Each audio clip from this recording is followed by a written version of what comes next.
West Virginia's Republican primary is Tuesday night, and it's proving to be a nail-biter. President Trump jumped into the race Monday, urging voters to vote against Don Blankenship, the former energy company CEO and ex-con. Mr. Trump tweeted that Blankenship, quote, can't win the general election. CBS News political correspondent Ed O'Keefe is in West Virginia following the race. On Tuesday, voters in West Virginia will send a message to the establishment. That's the message former coal executive Don Blankenship is pushing in the final hours before West Virginia's Republican Senate primary.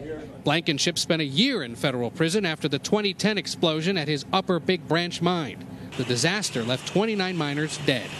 He blames his conviction on an Obama-era conspiracy. But Republicans, like President Trump, fear his role in the tragedy will make Blankenship unelectable in the fall. The president is as misinformed as the public is. He's fell victim to fake news. We caught up with the candidate at his hotel in Charleston today. You don't bear any responsibility for the death of those 29 people? I bear the same responsibility that you would bear if the government came in and blew your house up while you were gone for 10 years. In a state heavily dependent on the coal industry, miners who survived the blast, like Goose Stewart, say a Blankenship victory would reopen old wounds. Do you think Don Blankenship's qualified to be a U.S. Senator? No. Don Blankenship is not qualified to be a U.S. Senator. He doesn't deserve to be a U.S. Senator. Anyone that would vote for Don Blankenship may as well stick a knife in their back and twist it. Blankenship has also tried to deflect criticism onto top Republicans, like Senate Majority Leader Mitch McConnell, running racially charged ads that appear to reference the family of McConnell's wife, Transportation Secretary Elaine Chao. Swamp Captain Mitch McConnell has created millions of jobs for China people. And Ed O'Keefe joins us now from Charleston, West Virginia. So, Ed, we showed the president's tweet there saying that Don Blankenship would not be able to win the general election. What is the political reality? The political reality, Elaine, is that he could pull this off. There are 5 Republicans in the primary tomorrow, 3 well-known ones, Blankenship, the state's attorney general, Patrick Morrisey, and a Congressman, Evan Jenkins, plus 2 others. And if those 2 others are able to pull even just a few percentage points away from Morrisey's other opponents, there's a good chance he could slip ahead here and narrowly win. That would cause incredible headaches for national Republicans who see this as the biggest prize in this year's Senate races. Remember, you have about 10 moderate Democrats across the country running in states that Donald Trump won.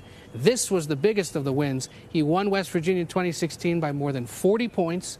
Democrat Joe Manchin believed to be among the most, if not the most, vulnerable Democratic incumbent this year. Well, given what you just spelled out there, Ed, how nervous are GOP leaders that they did not do enough to try and stop Don Blankenship? Given the fact that we know the Senate Majority Leader Mitch McConnell and his political operation are paying close attention to this one, given that we've seen outside groups, Republican outside groups, come in here and spend money to try to discredit and attack Blankenship, they are very nervous because this begins to resemble what happened with Roy Moore in Alabama last year. How do you spend money on a guy who spent time in prison for a deadly blast that killed 29 West Virginians?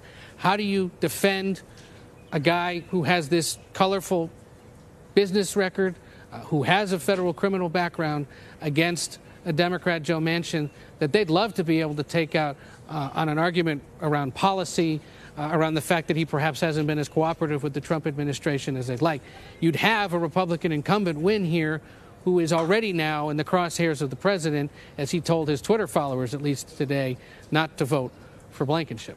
You mentioned Senate Majority Leader Mitch McConnell. Don Blankenship attacked not only the Majority Leader but also his wife, and I'm wondering, are there any indications of how effective that strategy may or may not have been?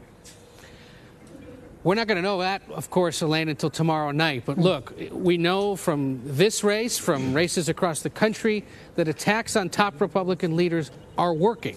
They've worked in 2010 when the Tea Party revolution began.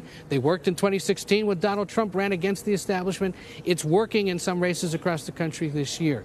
The ones against McConnell, the attacks against McConnell here, though, deeply personal, false, according to fact checkers, and frankly, many would say, and I think we can say outright racist.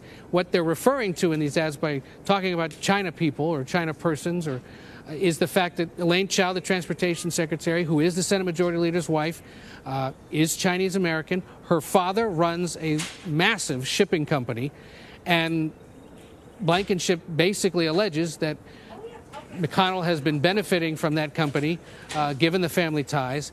Also suggested at one point that cocaine was being shipped on those vessels back and forth between Asia and the Western Hemisphere. Something that actually did happen, but it was a very small amount of cocaine, like 90 kilograms or something. Not that much. Not enough, essentially, to prosecute on vessels that can hold tonnage, significant tonnage, as they cross the ocean. So, an interesting, certainly out of left field and deeply personal attack. And another reason why national Republicans are so closely paying attention to this, because if that works, if Blankenship can win here with that kind of an attack, what's stopping other Republicans across the country who want to defeat incumbents or get on the ballot in November from doing something similar? Yeah, I want to ask you more about that in just a second. But against the backdrop of what you just discussed there, these ads and the attacks, Blankenship also floated the idea of an independent run. What would that mean for the general election? Well, for one thing, West Virginia is one of those states that has what's called a sore loser law. You can't run for the same position that you lost the partisan primary in during the general election as an independent. Could he mount some kind of a write-in candidacy? Sure. He's got the money and the manpower to do it. Whether it would be considered legal by the state remains open to interpretation. So it's kind of a hollow threat. What he could do, of course, is continue spending money to either promote the Republican incumbent or attack Joe Manchin or do both. He could continue speaking out. He could try to convince voters to write him in, but you have to be recognized as an official write-in candidate in this state, and it's unclear whether he'd be able to do that. Either way, he's been causing some trouble. He's been stirring the pot. He's now an official candidate. He could be on the verge of a win, and if he isn't on the verge of a win, what's stopping him from continuing to speak out and spend money? He has spent millions of his personal fortune running ads since the beginning of the year. People we talked to today, a former miner, for example, who had worked at one of his companies, said, when I first saw the ads last summer, I didn't believe it. I thought it was a joke. And now they're seeing it constantly. You turn on the television here in Charleston during the local news, during the daytime talk shows, ads are running on a loop, and he's in every ad break.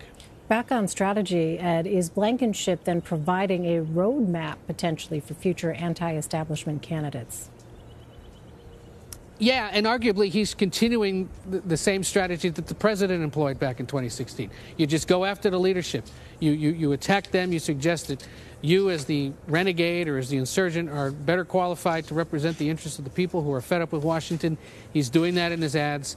What he's doing is really not that much different than what the president did. Of course, Blankenship has a criminal record. The president at the time and still does not. All right. Ed O'Keefe in Charleston, West Virginia. Ed, thanks very much.